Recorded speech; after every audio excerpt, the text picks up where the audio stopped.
Welcome back to Jersey Matters. There is a really cool agricultural project that has developed in Asbury Park. And here to talk more about that is Roger Boyce and Nicholas Silverman from Kula Urban Farm Project, which is owned and operated by the Interfaith Neighbors of Asbury Park. Roger, tell me about this. I've seen the pictures. It is pretty amazing. It is an urban farm right in the middle of Asbury Park. Yeah, thanks.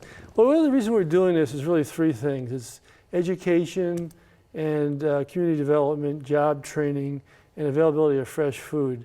And it's a project we've just started. It's still under construction. But basically, we've taken a lot that had a real derelict building, bought that, tore it down, and started to build a year-round greenhouse, outside raised beds, and a neighborhood garden in the front. This is a neighborhood where you're putting this, Nick, that has seen its share of problems over the years. And the fact that you're doing this it's nice that you're growing something there because you're actually growing the neighborhood as part of the revitalization. Absolutely, Larry, that's a good point.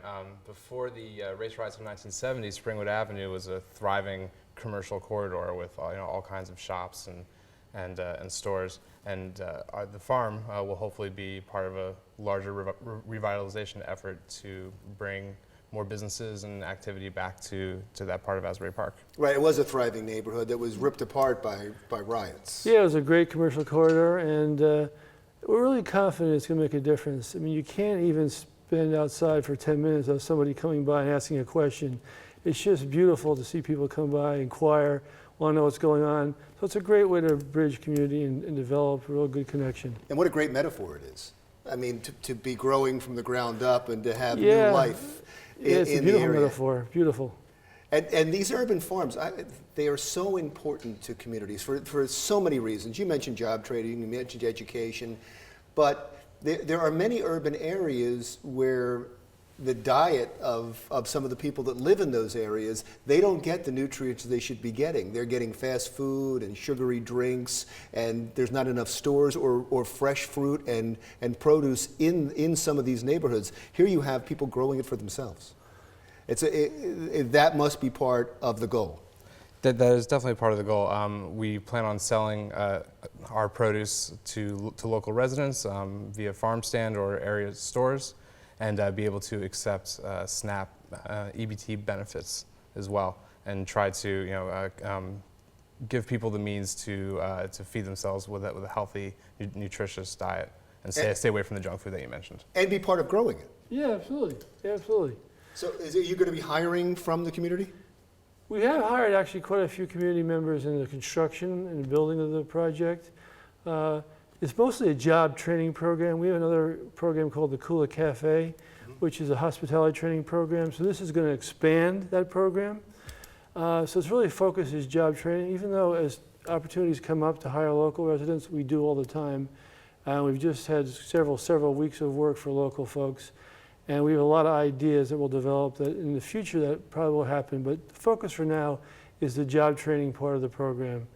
And that's really where we're focused. As time goes on, we'll, I'm sure, add lots of things to it. Okay, you've mentioned the cafe, and you've mentioned the job training, and you've mentioned this facility. Maybe I need to back up for a moment and say that I'm just walking down the street and I come upon this. What do I see? Well, what does it look like? Well, the first thing you'll see is a beautiful building we built a couple of years ago called the Springwood Center. You'll see that on the corner of Springwood and Atkins Avenue.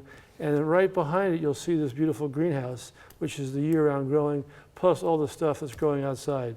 So it's kind of a beacon right in the middle of an area that was in a bad shape and looks pretty beautiful right now. And then, the cafe is connected to it? Does the cafe go in to use the produce? Where's all the produce going to go? Well, the cafe is in an adjacent building, so it's connected in that sense. They're right next to each other as far as the pieces of property.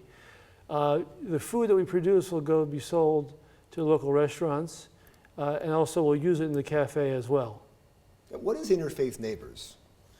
Interfaith Neighbors is a nonprofit organization that's been operating in Asbury Park since the late 1980s, and we do a whole host of activities from senior nutrition or Meals on Wheels to building affordable housing and rental assistance. There's programs for youth to help them get their GED and do community service. It's really a whole range of services that they offer. If you're a nonprofit, where did you get the money for this, to build this? Roger? Well, we had several local charities that were extremely generous. And it was several $100,000 to buy the property, build the greenhouse, and do all this work. So several local charities came up to the plate and really were incredibly generous. Thank you so much, Roger. I appreciate you thank coming you. in. Nick, Thank you, thank Larry. you so much for coming in. Roger Boyce and Nicholas Silverman from the Kula Urban Farm Project in Asbury Park, New Jersey, and they are with Interfaith Neighbors. We'll be back right after this.